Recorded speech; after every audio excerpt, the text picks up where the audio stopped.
तो ये जो है अभी ये बुक का नाम है Oxford junior English grammar. Oxford की जो पुस्तक आती है सर्वप्रथम तो आती है बेसिक, और उसके बाद जूनियर, उसके बाद फिर करेंट इंग्लिश ग्रामर आती है। तो अभी हम देख रहे हैं ऑक्सफोर्ड का जूनियर इंग्लिश ग्रामर। ये पार्ट्स ऑफ स्पीच इस पुस्तक का फर्स्ट जो है चैप्टर का नाम है पार्ट्स ऑफ स्पीच। जाने बिना हम व्याकरण को अच्छी प्रकार से नहीं समझ सकते हैं। तो पार्ट्स ऑफ स्पीच का जो ये है डिफिनेशन क्या कह रहा है, all the English words are divided into 8 groups. English का जितने भी शब्द हैं, इंग्लिश के जो भी शब्द हैं उसको डिवाइड किया गया कितने ग्रुप में, 8 ग्रुप में। कितने में, 8 ग्रुप में डिवाइड किया गया है। जितने भी शब्द हैं ये कहीं न कहीं से यही पार्ट्स ऑफ स्पीच के जो 8 ग्रुप हैं उसी से रिलेटेड होंगे, उसी से जुड़े हुए होंगे। अकॉर्डिंग टू द वर्क, ये किस चीज़ पे जुड़े हुए रहेंगे, उसके कार्य के आधार पे, वर्क जो है उसके आधार पे जुड़े हुए रहेंगे। दे डू इन अ सेंटेंस, ये कहाँ पे रहेंगे, किसी न किसी वाक्य में रहेंगे।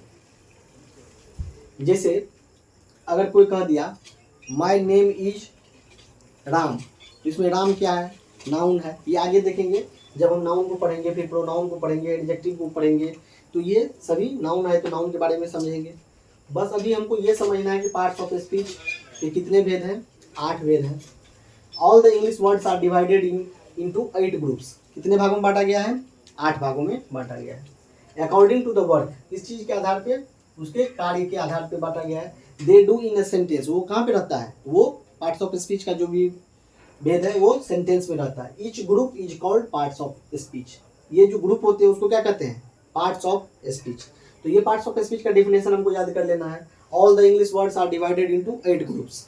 All the English words are divided into 8 groups.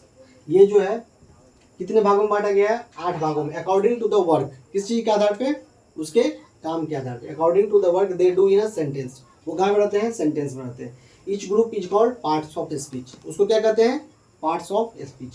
Parts of speech का definition, all the English words are divided into 8 groups. All the English words are divided into 8 groups.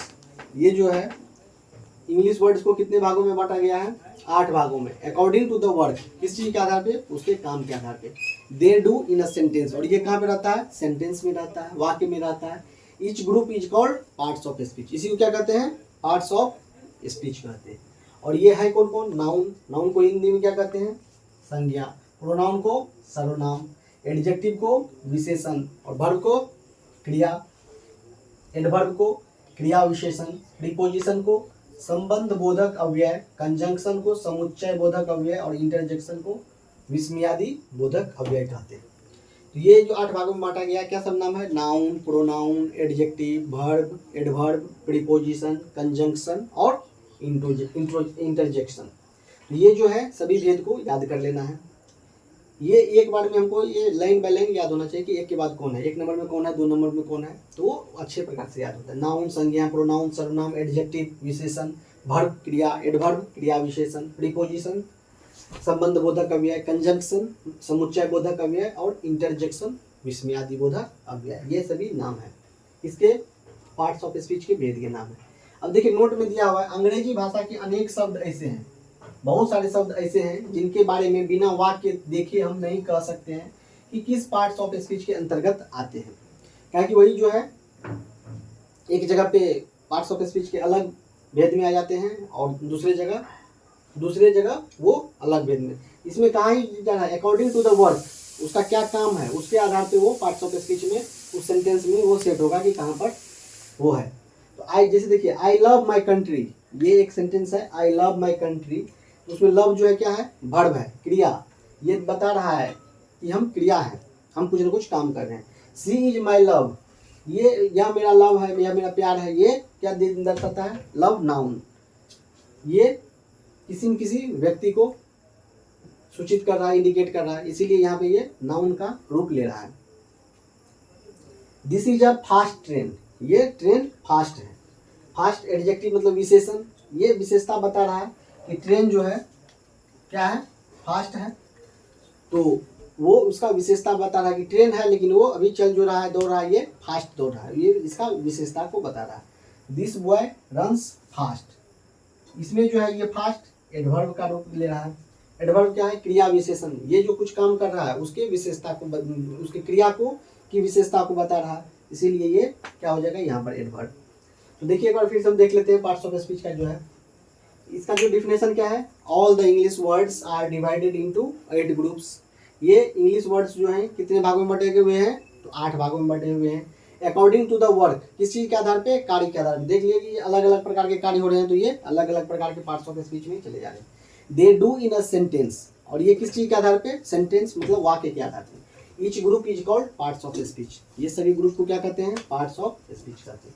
और ये है कौन कौन? Noun, pronoun, adjective, verb, adverb, preposition, conjunction और interjection. अंग्रेजी भाषा के अनेक शब्द हैं जिनके बारे में बिना वाक्य देखे हम नहीं कह सकते हैं कि ये पार्ट्स ऑफ स्पीच के किस भेद के अंतर्गत आते हैं। जैसे देख लिया आप उदाहरण में, आई लव माई कंट्री में लव क्या है? वर्ब है। सी इज माई लव में लव क्या है? नाउन है।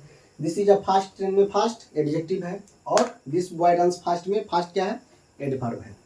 तो अब जो है इसके बाद पार्ट्स ऑफ स्पीच का ही ये अलग अलग जो भेद हैं उसका क्या होगा? विश्लेषण किया जाएगा। नाउन है दूसरे नंबर में, फिर प्रोनाउन, फिर adjective, verb, adverb, preposition, conjunction, interjection. ये जब समाप्त हो जाएगा उसके बाद ग्रामर का अलग अलग भेद आते हैं, जैसे नंबर, जेंडर, ये सब पढ़ने को मिलेगा, पर्सन, केस। लेकिन ये हमको पार्ट्स ऑफ स्पीच इंपॉर्टेंट है, इसको पहले हमको देख लेना है। तो ये हम अब पार्ट्स ऑफ स्पीच का जो अलग भेद है, नाउन हम अगले वीडियो में देखेंगे। धन्यवाद।